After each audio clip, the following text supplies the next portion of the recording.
বন্ধুরা, শুভ দোলযাত্রা। চলেছি তারই আনন্দ উপভোগ করতে শান্তিনিকেতনে, সোনাঝুরির হাটে, আর সেখান থেকে সৃজনী শিল্পগ্রাম। বর্ধমানে আসার পর এখান থেকে মা তারা এক্সপ্রেসে করে যাব প্রান্তিক।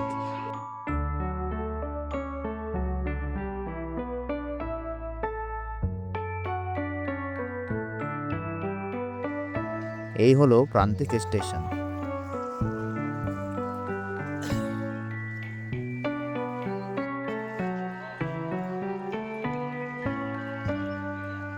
নেমে স্টেশনের বাঁদিকের এক্সিট পয়েন্ট থেকে বাইরে আসলাম।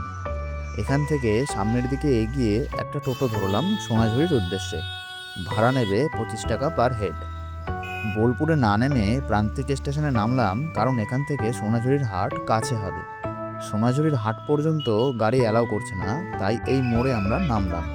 মোড় থেকে এবারে এসে সোজা উল্টো দিকের রাস্তা ধরে এগিয়ে যেতে হবে বেশ খানিকটা।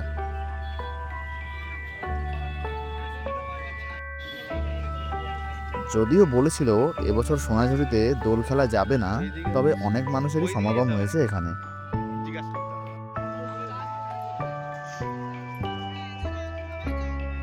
বলে রাখি, এই রাস্তার পাশেই বহু হোটেল আছে যেখানে দুপুরের আহার সারতে পারো।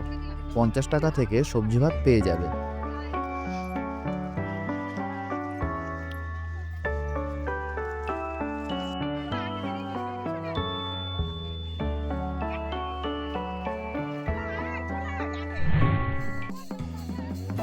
দেখতে দেখতে চলে আসলাম সোনাঝুরির হাটে।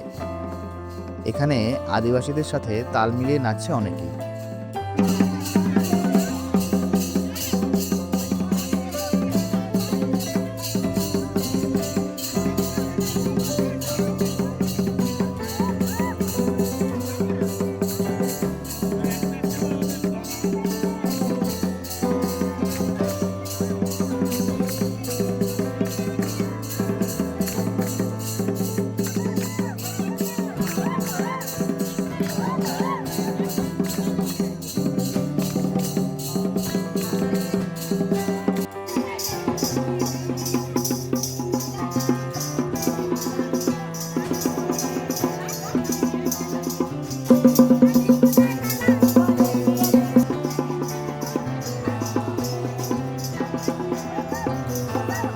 তো ফ্রেন্ডস, এখন আমি সোনাঝুরির জঙ্গলে দাঁড়িয়ে রয়েছি।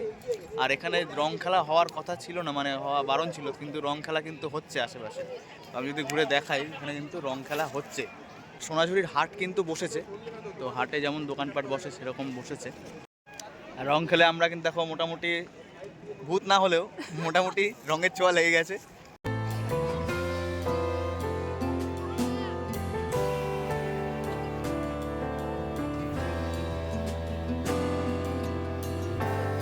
হাটে বিভিন্ন হস্তশিল্পের জিনিস ও চুড়িদার, পাঞ্জাবি ইত্যাদির দোকান দেখতে পাচ্ছি।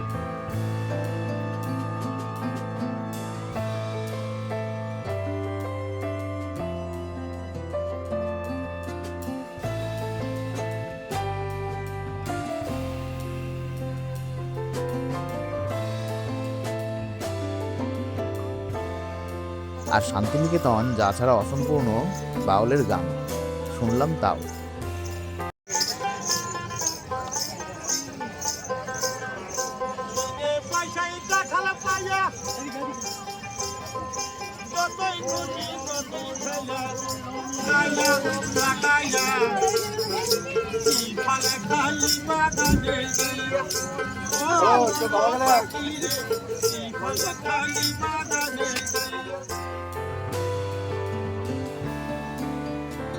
আমরা সোনাঝুরি হাট, সেখানে রং খেলে ওখান থেকে ওই রাস্তা ধরে আরও সামনের দিকে এগিয়ে যাচ্ছি।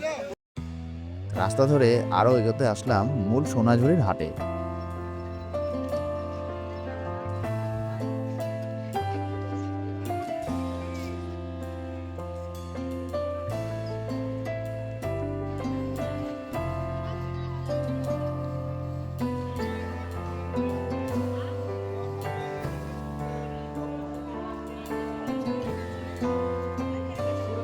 আর হাট থেকে কিনলাম এই দুটো জিনিস।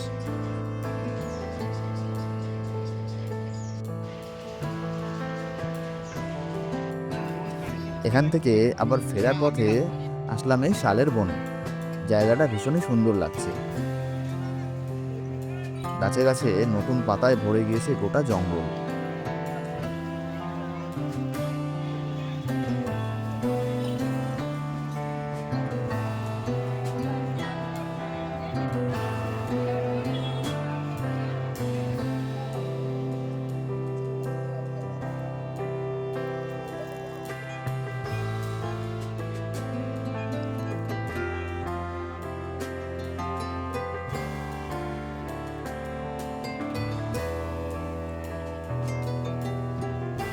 এর ভেতরে একটু হেঁটে এগিয়ে পেলাম এই সাঁওতাল গ্রাম।